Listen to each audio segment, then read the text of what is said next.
РЕН-ТВ все смотрят, наверное, да? Да, конечно. Кто РЕН-ТВ смотрит? Руки Да поднимите. все, ну как это? А кто не смотрит РЕН-ТВ, не любит? Он говорит, ой, РЕН-ТВ это ерунда, там только рептилоидов показывают. Те же самые. Да нет, нет. Я сразу сейчас одну вещь вам покажу, потом с вами поговорим. Я много времени не займу. Видели, наверное, по РЕН-ТВ вот такую вот штуку показывают? Говорят, о, самая секретная карта нацистов. Вот, кстати, оригинал. Вот она откуда пошла. Кстати, я Да. покажу. Так получилось, что я с этими документами 6 лет назад работал. Сейчас вот стало можно рассказывать, слава богу, подписки кончатся. Вот, в общем, это наша команда вот это все безобразие в свое время в интернет выкидывала. И мы сейчас об этом поговорим. Что это за безобразие? Может, даже видели в интернете, ходит вот такая вот синяя тетрадочка с записью приказов руководителей рейха. Инструкция, как набирать в экспедицию в ту самую полую землю. Вот она как раз тетрадочка. Там некоторые товарищи сзади улыбаются, потому что у некоторых товарищей буквально вот уже скоро выходит книга, да, с Николаем Николаевичем совместно. Но об этом сейчас поговорим. Заинтересовались, да? Ну, молодцы. Сейчас найдем. Так. Называется папка «Полая земля». Вот она. Тема на самом деле сложная, потому что вокруг нее очень много сейчас уже и мифов, и слухов, и всяких передергиваний непонятных. И в интернете, и на телевидении все говорят, что вот якобы у нас земля полая, якобы немцы туда попали, что-то там нашли. Давайте с вами попробуем разобраться, так буквально за 10 минут, куда же на самом деле могли плавать немцы. Немножко так в историю окунемся. 1939 год. Нацистская Германия собирает очень крупную полярную экспедицию, несколько кораблей, 2 гидросамолета, порядка 5000 человек на борту. То есть нормальная, хорошая двухгодичная экспедиция, задача которой исследовать материковые и ледниковые шельфы в районе так называемой земли Королевы Мод.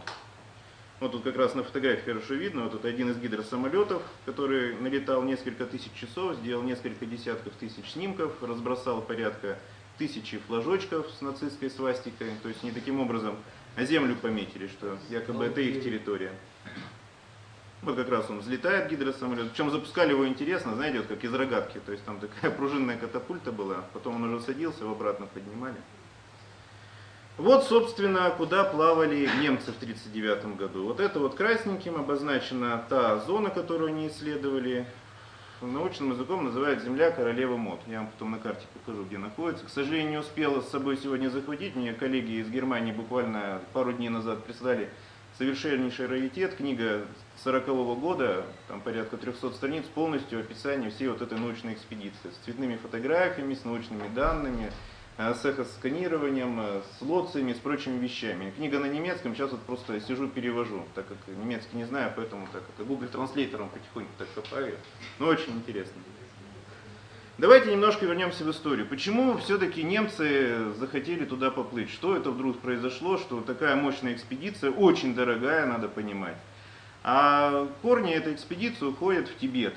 Тоже историю, наверное, это слышали. Это знаменитая экспедиция Эрнста Шефера. Примерно 37 год. То есть немцы, немецкое общество ННРБ решило именно в Тибете искать следы своих вот этих арийских корней, о которых тоже сейчас очень много говорят. 1937 год, экспедиция в Тибет, этнография, исследования, сбор мифологической информации. Но там была еще некоторая интересная часть исследований, о которых, скажем так, не то что не говорят, а ставятся на подсомнение. О том, что якобы немцы, помимо прочей информации, сумели договориться с верховными регентами Тибета и получили некую информацию о прошлом, будущем и настоящем. И якобы вот именно эта информация о том, где на самом деле находится знаменитая гора Меру, где находится центр древних цивилизаций, и легла в основу их экспедиций. Ну, кстати, как раз это Эрнст Шефер, кстати, который очень действительно известный исследователь, скалолаз. Именно он стал, кстати, персонажем в фильме «9 лет в Тибете», кто смотрел. Вот как раз он там показан. Что же немцы там на самом деле нашли? Информация, насколько понимаю, до сих пор еще находится под грифами. Косвенно можно понять вот из этого забавного документа. Ну, вам его тут видно, если будет интересно потом там ознакомиться. Это докладная некого академика Савельева, который в 1939 году побывал по приглашению, а тогда еще СССР и Германия имели и научные нормальные отношения, и технологические и прочие, пригласили его на научную конференцию, как раз посвященную результатам вот экспедиции в Тибет в том числе. И вот в этой докладной записке товарищам из НКВД на 4 страничках он объясняет, что немцы, кроме того, что они там занимались этнографией, они действительно были допущены в некие хранилища древних знаний и получили крайне интересную информацию о городе богов, об оружии богов и вообще, как на самом деле развивалась наша история. И привезли оттуда вот такую забавную пентаграмму, я даже не знаю, как назвать, пентаграмма, схема, которую принято называть схемой полой земли. Но на самом деле вот тут вот последние пару месяцев копаясь с этой информацией, начинаешь понимать, что тибетцы-то ребята были тоже не глупые, и на самом деле вообще это не схема полой земли даже, это нечто другое.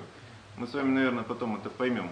То есть к полой земле эта схема вообще никакого отношения, как оказалось, не имеет. Это вот уже немцы, были такие тетрадочки оккультного общества Ананербе, которое на самом деле состояло примерно из 30 институтов. И вот они уже, грубо говоря, с тибетского перевели на немецкий, обозначили вот эти все вот непонятные символы и иероглифы. Якобы, да, действительно, это вот мантия, северный южный полюс, некие входы, внутри якобы какое-то солнце. Но это немножко не так. Это уже русский вариант, то есть когда наши доблестные разведчики из НКВД часть информации смогли у товарищей немцев похитить, это уже вот русский перевод, сделанный специалистами из НКВД. В 1945 году вся эта история возникла, а возникла она каким образом? Когда наши доблестные войска брали Берлин, в штабе командования немецким флотом были найдены крайне интересные документы. Вот, кстати, в том числе вот эти вот лоции, вот эти непонятные тетради. Ну, естественно, начали наши специалисты по разведке разбираться, чего же это им за лоции такие в руки попали. Потому что явно лоция написана для командиров подводных лодок, строго секретно, какие-то непонятные карты. И оказалось, после анализа документов, что якобы немцы в Антарктиде пытаются сделать какую-то базу. Причем не просто базу сделать, а докопались они до каких-то древних знаний. А так как у нас в НКВД данным вопросом с 20-х годов занимались не менее плотно, чем в ННРБ, естественно, в командовании было принято решение разобраться с этим вопросом и попытаться понять, что же там немцы нашли. Соответственно, вот тут забавный следующий документ. При этом направляю секретную тетрадь с текстами законспектированных приказов Верховного главнокомандующего вооруженными силами Гитлера, с промерами морских глубин, с тетрадями конспектов и о том, как, в общем, нужно снаряжать экспедицию в Тибет. Фу, не в Тибет, а в Антарктиду. Да, вот тут как раз все это расписано. Тетрадочка 40-го года. К тетрадке прилагались две фотографии, на которых как раз изображены те ответственные верхи рейха, которые отвечали непосредственно за подготовку всех мероприятий, связанных с Антарктидой. И вот что самое ценное, вот сзади вот есть фамилии. То есть при желании с этими документами можно дальше работать. Потому что когда есть фамилии, соответственно, можно по каждому из этих фигурантов размотать целую историю интересную. И вот далее примечательный документ. Я, наверное, его сегодня впервые показываю. В интернете его никогда не было, так что сегодня у нас с вами премьера. Это приказ о необходимости снаряжения экспедиции, состоящей из 3 подводных лодок, как раз именно вот в то место, где немцы пытались вот эту базу организовать. Это осень 1945 года. Дальше показывать пока не буду, иначе придется со всех вас подписку брать, соответственно. Но, по крайней мере, знаете, что такая экспедиция тоже была. О ней пока мало кто говорит. То, что Бёрд туда плавал, это вообще уже это неинтересно. Бёрд туда плавал спустя 3 года. А наши там были намного раньше. Кстати, на том месте, где немцы пытались построить базу, потом наши сделали, как вы знаете, какую базу, как называется? Новолазаревская, да. Вот теперь опять возвращаемся к экспедиции немцев. Где же они проводили исследования? Так, мышка где? Непосредственно работали не вот с этой областью. Вот это как раз область земли королевы Мод. Вот эти вот красные точечки, это более ранние исследования Антарктиды. Вот, например, вот эта вот красная точка очень примечательная, Фильшнер. Известный полярный исследователь в 12-14 году 20 века высадился на берега Антарктиды, пытался, кстати, в то время построить первую антарктическую базу, но немножко они там со льдами перепутали, и у них база откололась, в общем, уплыла, пришлось им эту базу сворачивать. А теперь давайте с вами разберемся еще в одной интересной вещи. Кто-нибудь из вас видел, как выглядит Антарктида без льда? Видели, да. Исследования эти современные есть. Вот если мы с вами вспомним, то вот здесь вот тут вот, находится, скажем так, заливчик, ну, непрофессиональным языком. То есть вот здесь, вот, скажем так, достаточно большие глубины, вот именно тут вот. В принципе, недалеко немцам было сюда плыть. А теперь вспомним, вот по интернету сейчас гуляет вот такая забавная фотография. Видели, наверное? Спорят, есть ли пирамида в Антарктиде? Нет, есть пирамида в Антарктиде. Знаете, вот честно говоря, вот как прагматичный журналист не верил, думал фейк. Потом вот реально нашел координаты, действительно стоит пирамида, причем там некая экспедиция то ли шведов, то ли немцев лет 8 назад ее сфотографировала с разных ракурсов. Пирамида стоит, да, действительно, там вот эта пирамидальная структура есть. А находится она примерно вот здесь вот. Вот тут вот. А теперь посмотрим на Антарктиду без льда. То есть, если мы посмотрим, как выглядит этот континент, когда там не было оледенения, пирамида примерно вот здесь вот находится. То есть, фактически здесь получается огромное море, такое внутреннее. То есть, да, вполне вероятно, здесь была какая-то береговая линия с городами.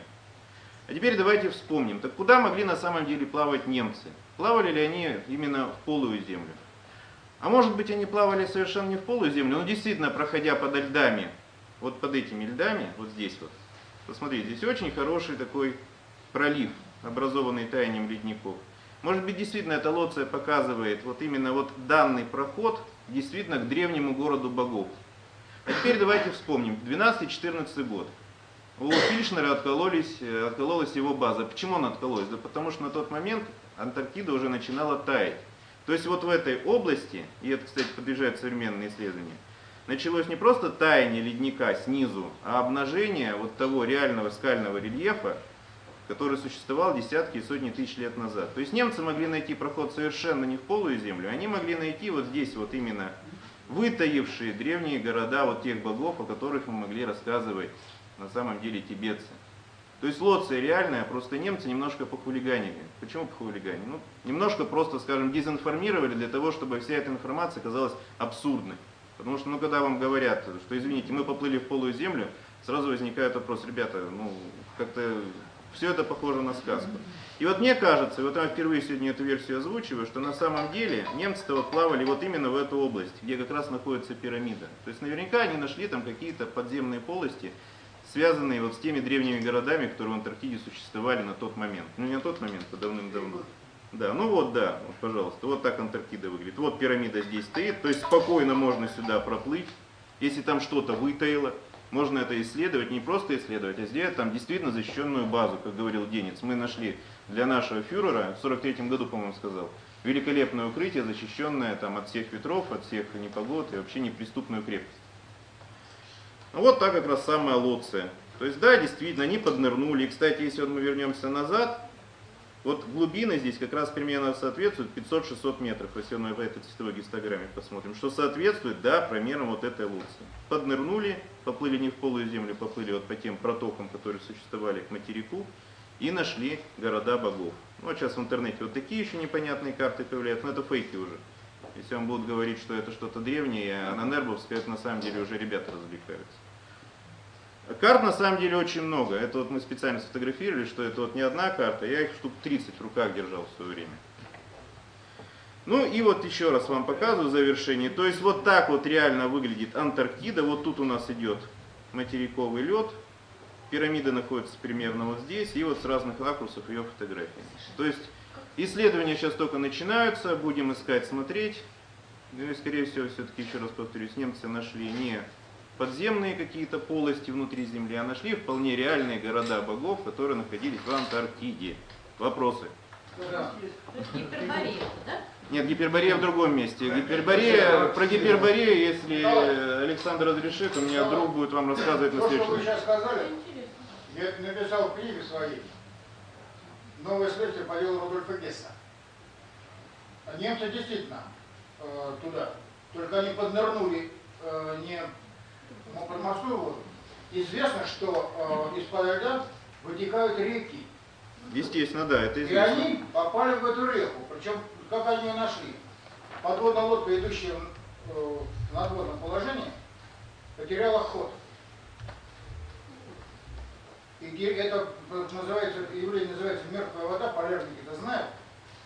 Когда впадает большая река, вода сразу пресная, сразу не растворяется, не перемешивается. И вот тут происходит потеря мощности винтов. Из-за того, что плотность воды другая. Но запомните, что в древности очень многие города располагались по берегам рек. Ну, у нас, Если собственно, немцы так и прошли, получается. Они там что-то могли найти. Так, ну, вопросов 2, 3. Да, ну давайте. Значит, здесь остров Рюген. Есть. Испытывали ракеты. И вдруг Гитлер запретил. Оказалось, что он боялся, ну, полцеркви съездил, что вот эта внутренняя полость Земли среагирует. То есть ваша версия, это ваша версия. А они работали с этим серьезно. Причем они работали, используя экстрасенсов. У них же полно было в Риге и так далее специалисты. Они с Бетергейсом были связаны и так далее. Так что, ребята, они вооружены. Ну, это можно отдельно рассказать про общество Врил, про Марию Орсик, это можно отдельную тему. Это тоже прекрасно знаем, мы с этими документами работали. Ну, канаты есть. Но мы сейчас немножко ведь не про экстрасенсов говорим, а о вполне конкретной информации, вполне конкретном месте, которое было найдено.